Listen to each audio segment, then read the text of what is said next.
할렐루야.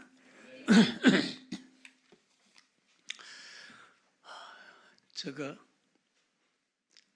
지난 봄에 태영 의원이 여기 와서 간증할 때 참석했습니다. 그분은 북한에서 넘어온 사람이고 또 국회의원이었기 때문에 신분상 안전이 필요하기에 수행원들이 먼저 와서 점검도 하고 또 예배 시간에도 신변의 안전을 지키는 것을 보았습니다.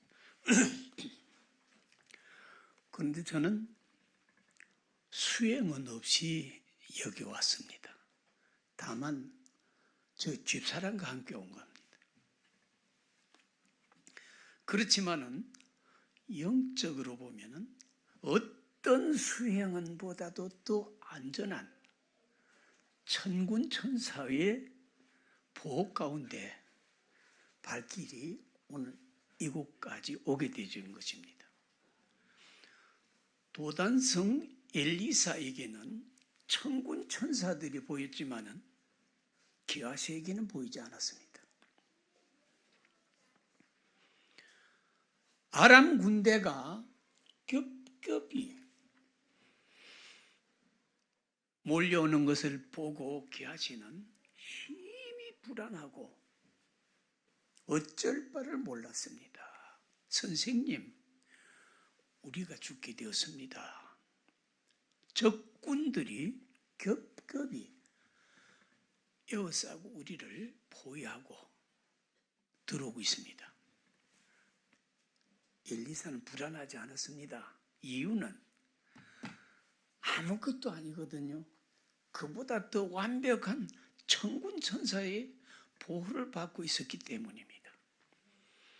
엘리사의 기도로 기하시의 눈이 밝아지자 천사를 보고 그도 안정을 찾게 되어졌습니다.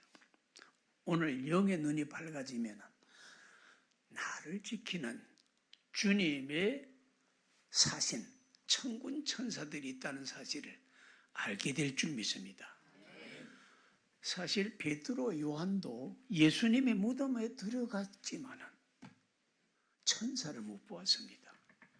그런데 마리아는 울면서 무덤 밖에 있다가 다시 그 무덤을 들여보았을 때 거기는 흰옷 입은 천사 둘이 있었습니다. 하나는 머리편에, 하나는 발편에.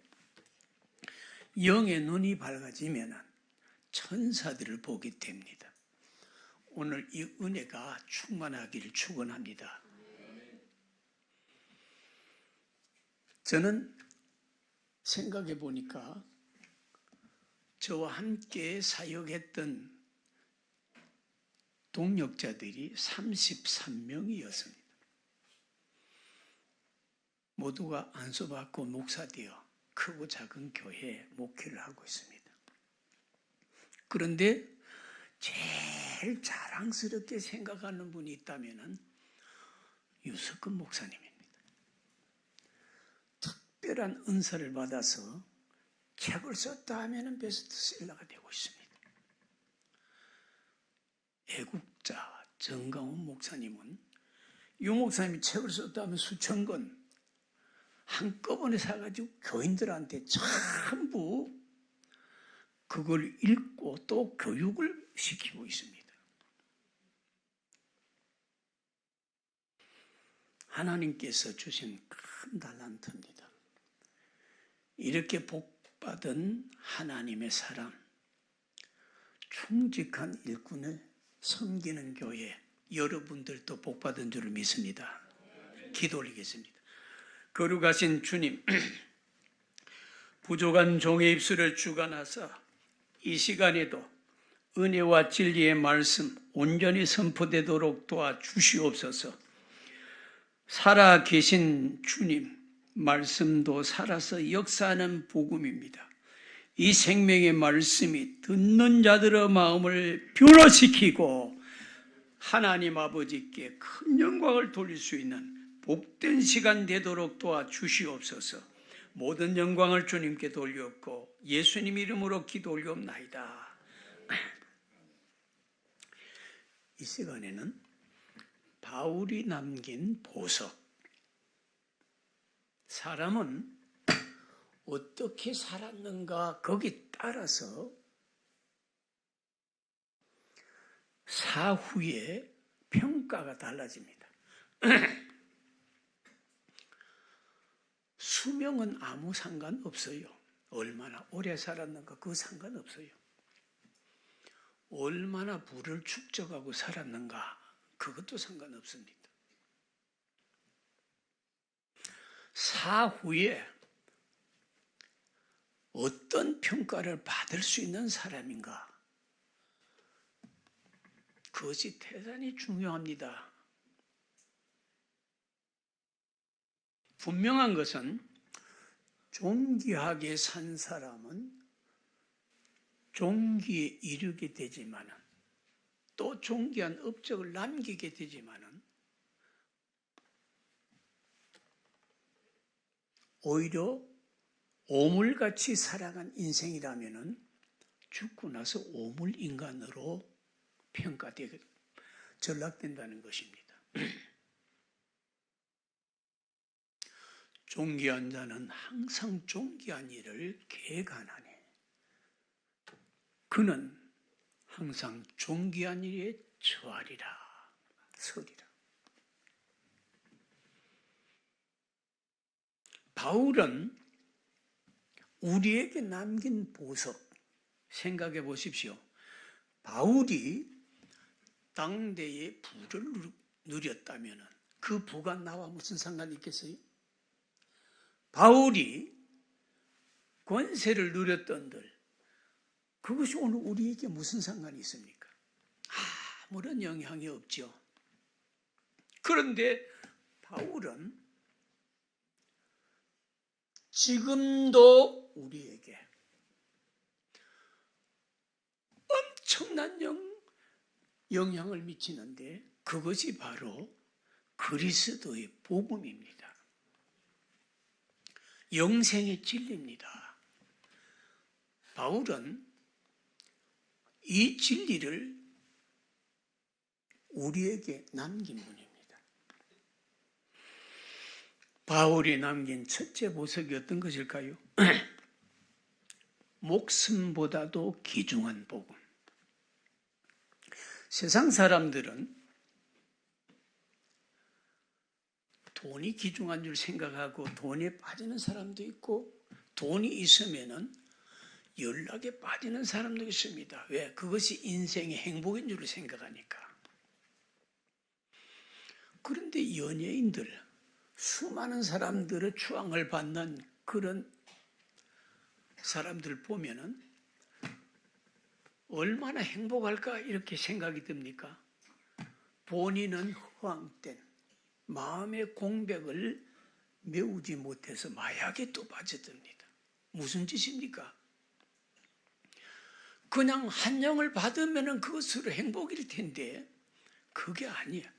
그것이 자기에게 만족을 주지 못하기 때문에 마약에 빠져들어가는 것. 마약에 빠져들면은 마약이 그 사람을 행복하게 만들어줍니까? 폐인으로 완전히 쓰레기 인간으로 전락을 시키는 것입니다. 그런데 바울 사도는 오물 같은 데 신경 쓰지 않아요. 더러운 것에는 관심 두지 않습니다. 인분 같은 것을 욕심 부릴 이유가 없죠. 그가 남긴 보석을 보십시오. 내가 달려갈 길을 마치고 주 예수께 받은 복음, 하나님의 은혜의 복음을 위해서 내 생명조차 조금도 귀한 것으로 여기지 아니하노라. 자기 생명을 그리스도 복음 위해서 조금도 귀한 것으로 여기지 아니하고 헌신하고 희생했습니다. 바울은 적어도 내 목숨보다도 비길 수 없는 더 귀중한 가치, 더 귀중한 진리를 발견을 했고 그 진리를 위해서 자기 목숨을 배설물같이 포기한 사람입니다. 오늘 우리는 무엇을 위해 살고 있습니까? 오늘 우리는 어떤 것을 위해 살고 있습니까? 과연 나도 바울과 같은 이러한 믿음의 사람이 되기를 원하고 있습니까? 기도하십시오. 하나님의 뜻대로 구하는 기도는 주님께서 응답해 주십니다. 주님께 영광 돌리기를 소원하는 기도는 놀랍게도 응답을 속히 하십니다. 내가 달려갈 길과 주 예수께 받은 사명, 하나님의 은혜의 복음을 위하여서는 내 생명을 조금도 귀한 것으로 여기지 아니하노라. 오늘 이러한 보물의 사람이 되기를 바랍니다. 바울의 고백을 보십시오. 나의 간절한 기대와 소망은 아무 일이든지 부끄러워하지 아니하고 지금도 전과 같이 온전히 담대하여 살든지 죽든지 내 몸에서 그리스도가 존귀하게 되기를 원하노라. 오늘 이 믿음이 나의 믿음이 되기를 바랍니다. 이것이 영원한 보물입니다. 여러분, 천국에는 보물이 들어가지 쓰레기 오물이 들어가는 것도 아닙니다. 계시록 21장에 보면 천국은 12보석으로 꾸며져 있어요. 12보석. 그것이 뭡니까? 영원한 진리를 의미하는 것입니다. 보물같이 산 사람이 거기 들어가고 거기서 보석같이 빛을 발하게 되는 것입니다. 내가 그리스도와 함께 십자가에 못 박혔나니 그런즉 이제는 내가 산 것이 아니요 내 안에 그리스도께서 사시는 것이라. 이제 내가 육체 가운데 사는 것은 나를 사랑하사 나를 위하여 자기 목숨을 버리신 하나님의 아들을 믿는 믿음 안에서 사는 것이라. 얼마나 귀중합니까? 얼마나 복됩니까? 이 보석이 오늘 우리의 보석이 되기를 바랍니다. 바울은 증인으로서 보석을 남겼습니다. 수가성 우물가 여인이 처음에는 예수님을 만났을 때의 유대인의 한 남자, 평범하게 됐습니다. 그 다음에는 선지자, 비상하게 됐습니다. 그러나 예수님은 그 여인이 보는 선지자로 그칠 분이 아니죠. 메시아죠. 메시아라 하는 그분이 오실 줄을 내가 아노니 그분이 오시면 모든 것을 우리에게 알려주시리이다. 여자여, 네게 말하는 내가 그다. 그때 여자가 어떻게 변했습니까? 물동이가 어디 있는지 그거 상관하지 않았습니다. 물길러 우물가에 왔던 여인이 물동이를 버려두고 동네로 들어갔습니다. 와서 보라, 와서 보라, 와서 보라, 와서 보라. 이분이 그리스도가 아니냐.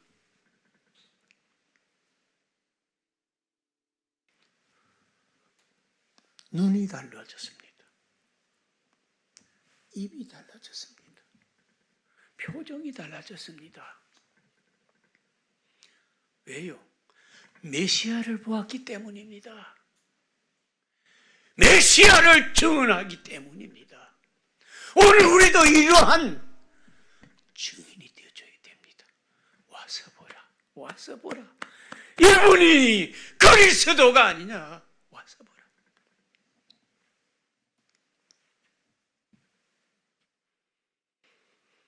이른 새벽 빈 무덤을 찾았던 막달라 마리아도 마찬가지입니다. 빈 무덤을 보고 베드로도 요한도 자기 집으로 떠나갔습니다. 그러나 이 여인은 무덤을 떠날 수가 없었습니다. 주님을 너무도 사랑하였기 때문입니다. 울면서 또 울면서 울고 또 울고 울다가 무덤 안을 들여다보았습니다. 놀랍게도 방금 전까지만 해도 안 보였던 천사가 보였습니다. 여자여, 어찌하여 우느냐? 사람들이 내 주님을 옮겨다가 어디 두었는지 내가 알지 못하나이다. 이 말을 하고 돌이켜서 예수님이 서 계신데 예수님이신 줄을 알아보지 못했습니다.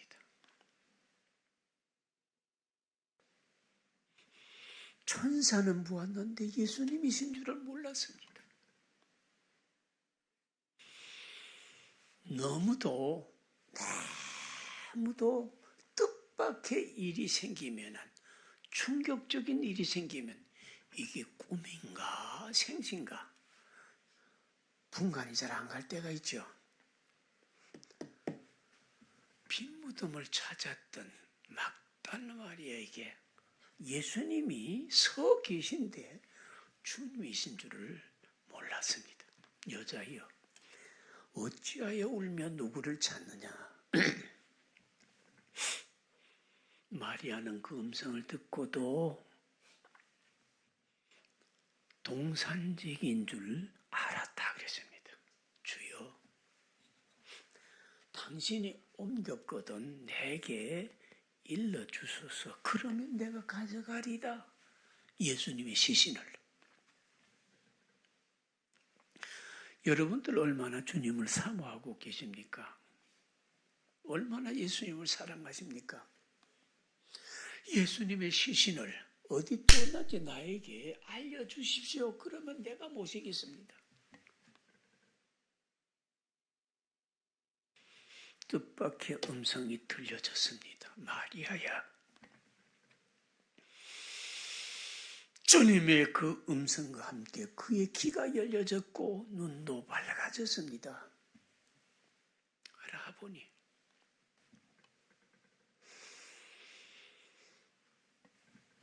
여기서 나온 말이 있어요. I can do love you. 내가 어떻게 당신을 사랑해야 할지를 나는 알 수가 없어요. 그 앞에 엎드러지려 하는 순간 나를 만지지 마라. 나는 아직 내 아버지께로 올라가지 아니하였노라. 너는 가서 내 아버지, 곧 너희 아버지, 내 하나님, 곧 너희 하나님께로 올라간다 하라. 그때에 마리아의 발길이 어떠했겠습니까? 여러분들 상상 한번 해보십시오. 발이 땅에 닿았는지 공중에 떠 있는지 분간하기 어려웠을 겁니다. 불이 나게 제자들을 찾았습니다. 내가 주님을 만났다. 주님께서 내게 이렇게 말씀하셨다. 그 목소리가 어떠했겠습니까? 오늘 우리도 이런 증인이 되기를 바랍니다. 다메섹 도상에서 주님을 만난 바울도 마찬가지입니다. 예수님을 박해하고 믿는 사람을 죽이고 또 감옥에 가두기 위해서 옮긴 발길에 주님께서는 벼락을 쳐도 당연할 텐데 그러지 않았습니다. 사울아, 사울아, 네가 어찌하여 나를 박해하느냐? 주여 누구시오니까? 나는 내가 박해하는 예수라. 그 순간 빛이 밝아 시력도 잃었습니다. 사흘 동안이나 빛을 잃고 있던 바울에게 아나니아가 와서 기도함으로 비늘 같은 것이 떨어졌고 그 눈은 다시 회복이 되어졌습니다. 그 그 이후 바울은 어떻게 바뀌어졌습니까? 살든지 죽든지 내 몸에서 그리스도만 존귀하게 되기를 원하노라. 예수 믿다가 낙심하는 사람들 왜 그렇습니까? 서로 감정이 안 좋아서 교인들끼리 사이가 안 좋아가지고 그냥 그 예수님을 저버리는 사람도 있고 여러 가지 시험으로 예수님을 등지는 일들이 들어있지요. 바울 사도는 예수님을 만난 이후 내 몸에서 그리스도가 존귀하게 되게 하기 위해서 증인으로서 일생을 바쳤던 것입니다. 그의 복음은 가말리엘 문화에서 배운 학문이 아니었어요. 듣는 자들, 믿는 자들마다 구원시키는 은혜의 복음입니다. 바울의 일상을 보십시오. 근심하는 자 같으나 항상 기뻐하고 가난한 자 같으나 많은 사람을 부자 되게 하고 아무것도 없는 자 같으나 나는 모든 것을 가진 자로다. 이보다 더 복된 삶이 어디 있습니까? 이보다 더 복된 사람이 어디 있어요? 이런 은혜가 오늘 우리에게 충만하기를 바랍니다. 바울 사도는 인간이기 때문에 부활체가 아니었죠. 그러기에 그도 갈등이 있었습니다. 육체에 머무는 동안에는 인간이기 때문에 끊임없이 갈등을 겪어요. 그 갈등은 외부에서 오는 시험의 갈등이 아니라 내부에서 오는 갈등입니다. 바울 사도는 루스드라에서 한 번도 걸어보지 못한 사람을 복음 전할 때에 구원받을 믿음이 있는 것을 발견을 하고 일어나 걸으라 하니까 벌떡 일어나서 걸었습니다. 그리고 그의 손수건만 갖다 얹어도 병든 자를 고칠 수 있었습니다. 이게 기적이에요. 하나님께서 그렇게 들어 쓰신 것입니다. 이로 인해서 어떤 일이 있었습니까? 오히려 바울을 신성시했습니다. 신성시. 신이 인간의 옷을 입고 이 땅에 오신 사람이다. 이렇게 해서 그들을 우상으로 섬기려고 했던 것입니다. 재물을 가지고 바울에게 찾아왔습니다. 바울이 어떻게 했습니까? 우리도 너희들과 동등한 성정을 가진 사람이다. 하나님께 영광 돌리고 사람에게 이렇게 하지 말라. 바울 사도가 이렇게 할 수 있었던 것은 그도 인성을 가지고 있었기 때문에 한없는 갈등 속에서 믿음으로 외친 말입니다. 그가 한 말입니다. 내가 원하는 바 선은 행하지 아니하고 원하지 아니하는 바 악을 행하는도다. 만일 내가 원하지 아니하는 그것을 행하면 이를 행하는 자는 내가 아니요 내 속에 거하는 죄니라. 언제 바울이 범죄, 죄인으로 살았습니까? 그런데 이런 고백을 했습니다. 그러므로 내가 한 법을 깨달았노니 선을 행하는 나에게 악이 함께 있는 것이로다. 내 속 사람은 하나님의 법을 즐거워하되 내 지체 속에 한 다른 법이 있어 내 마음의 법과 싸워 내 지체 속에 있는 제 법이 나를 사로잡는 것을 보는도다. 오라 나는 공고한 사람이로다. 누가 나를 이 사망의 몸에서 건져내랴. 우리 주 예수 그리스도로 말미암아 하나님께 감사하리로다. 그런즉 내 자신이 육신으로는 제 법을 마음으로는 하나님의 법을 섬기노라. 하나님의 법을 섬긴다는 육신으로 제 법을 섬긴다는 이 말이 무슨 뜻인지 아십니까? 날 때부터 어릴 때부터 율법을 다 지켰나이다. 그게 아닙니다. 그게 아니에요. 육신으로는 제법을 섬기노라.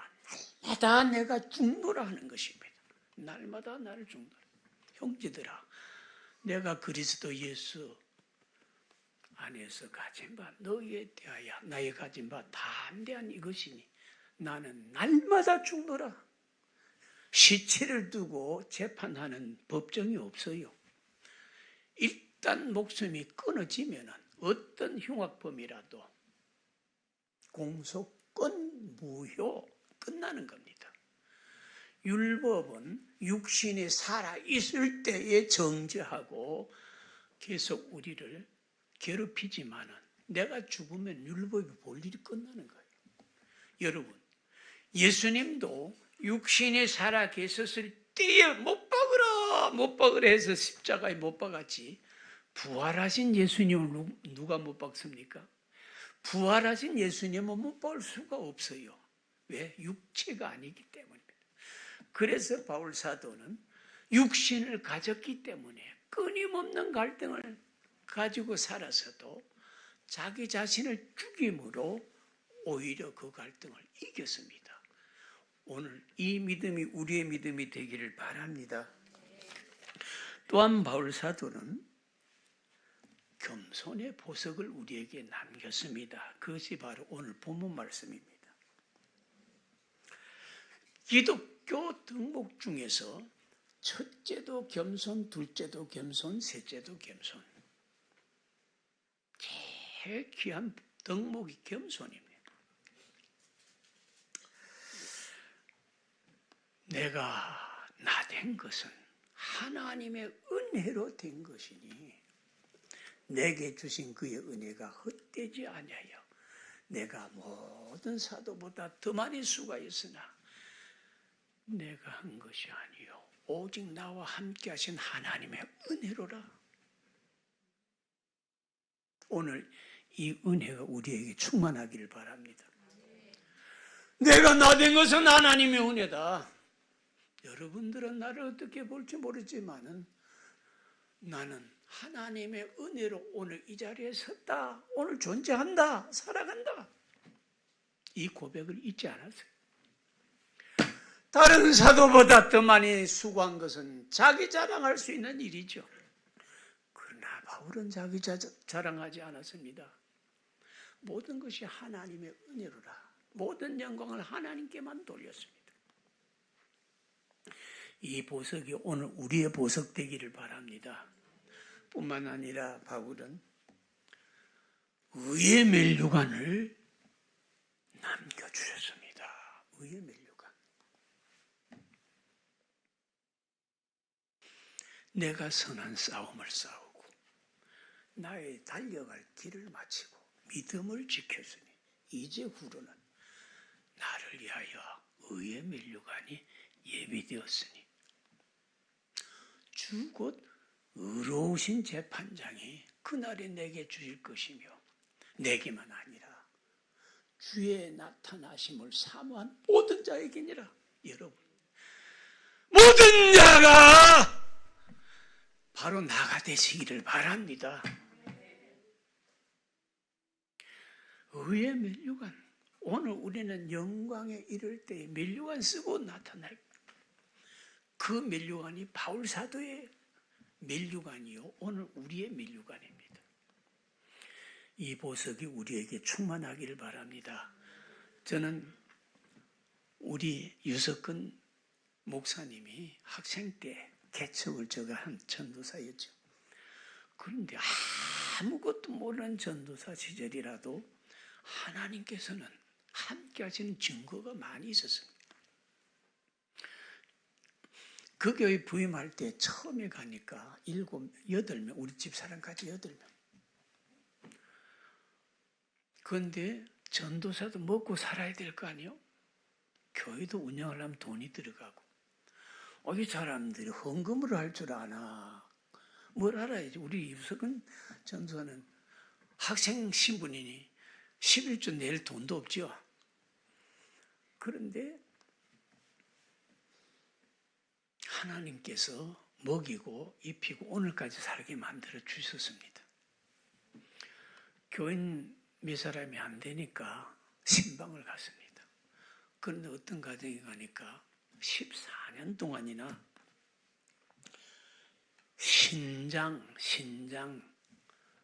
완전히 신장 그 기능을 잃어버리고 오늘 같은 투석하는 거, 그것으로 연명을 하는 사람이 있었어요. 그냥 며칠 만에 얼굴이, 제가 그 사람을 처음 보았을 때가 38살 때인데 한 80대 노인네인 줄 알았어요. 얼굴이 새카매가지고 심장 기능이 마비된, 독이 차가지고 피부가 그렇게 검대. 그 사람은 기운이 없어서 오후 2시라야 누가 받들 이렇게 줘야 겨우 일어났습니다. 그런데 그 집에 가서 제가 처음 신방을 해가지고 한 이야기가 내일 아침 새벽기도 나오시오 그랬어요. 아니 어쩌자고 이런 이야기를 내 입에서 할 수 있었는지 그것도 궁금합니다. 내일 아침 새벽기도 나오시오. 그 사람으로는 아무리 받아들이려고 순종하려고 해도 불가능한 일이죠. 그 사람은 몸을 걸어도 움직일 수가 없어요. 몸을 움직일 수가 없어요. 그냥 충격갈까 발을 디뎌도 그냥 어린아이 발을 디디듯이 조심조심 해야 돼요. 그런데 그 다음날 새벽 예배 시간에 그 사람이 뒤에서 앉았어요. 꿈 같은 이야기입니다. 어떻게 나올 수가 있었는가? 그래서 특별히 그 사람을 관심을 두고 저도 기도했습니다. 그때만 해도 저는 목소리가 무척 컸어요. 주야! 소리 지르면 산이 쩌렁쩌렁했어요. 그냥 우리 교회가 산중에 있었거든요. 깊숙이 동네하고 떨어져서 마음껏 기도했습니다. 부르짖고. 그런데 일주일이 안 가서 그 사람이 하루도 안 빼고 새벽 기도를 나오는데 나중에는 내가 주여라고 하면 그 사람도 꼭 같이 따라서 주여라고 외마디로 부르짖는 거예요. 기도가 통해지는 겁니다. 기도가 통해지는 거예요. 한 달이 안 돼서 그냥 그 병에서 깨끗하게 노임을 받았습니다. 그러고 나서 하루도 안 빠지고 새벽 예배는 계속해서 나오고. 그런데 한 가지 문제가 있었어요. 자기 남편이 신앙이 없는 사람이에요. 그런데 수입은 괜찮았어요. 월급을 많이 받았어요. 그런데 죽을 병에서 나았으면 감사한금도 하고 11조는 해야 될 거 아니야. 11조는 교인들도 없는데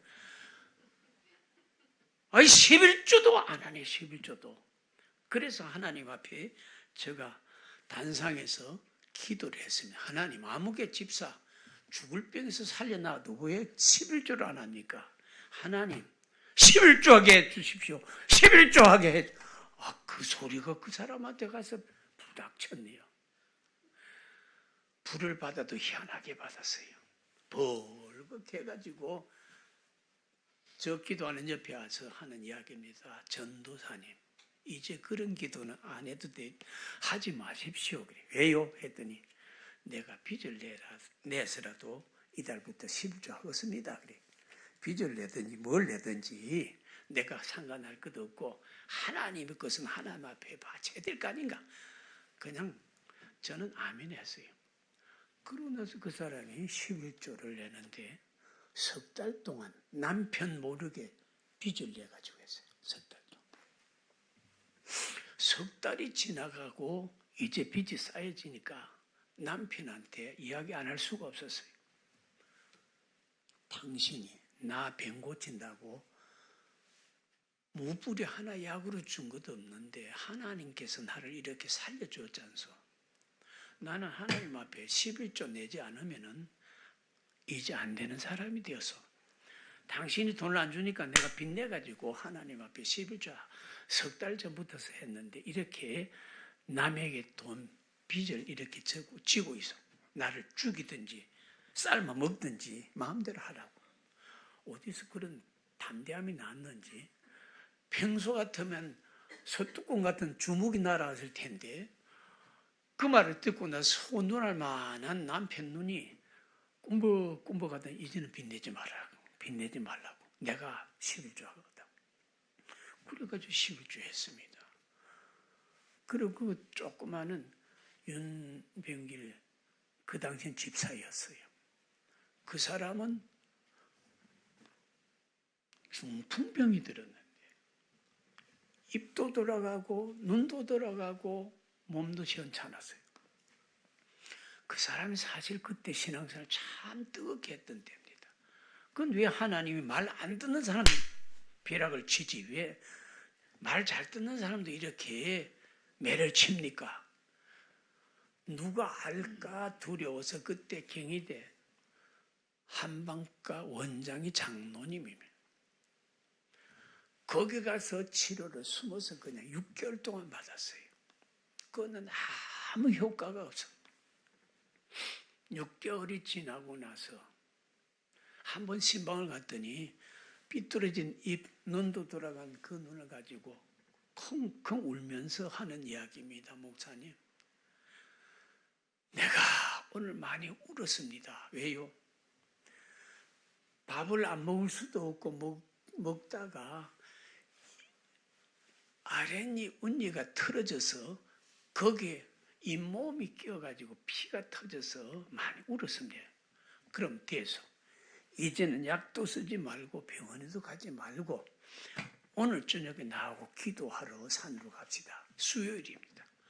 수요일날 예배를 드리고 나서 도봉산 그 교회 뒤편으로 쭉 올라가 그때 가을입니다. 낙엽이 수북이 쌓여져 있는데 장로님 여기서 기도하소. 그때 그분 장립 받았을 때 나는 돌 하나 던질 만큼 거리 떨어져 예수님도 아닌데 예수님 흉내를 내려고 내가 조금 떨어져서 나는 저쪽 가서 기도할 테니까 여기서 기도하소.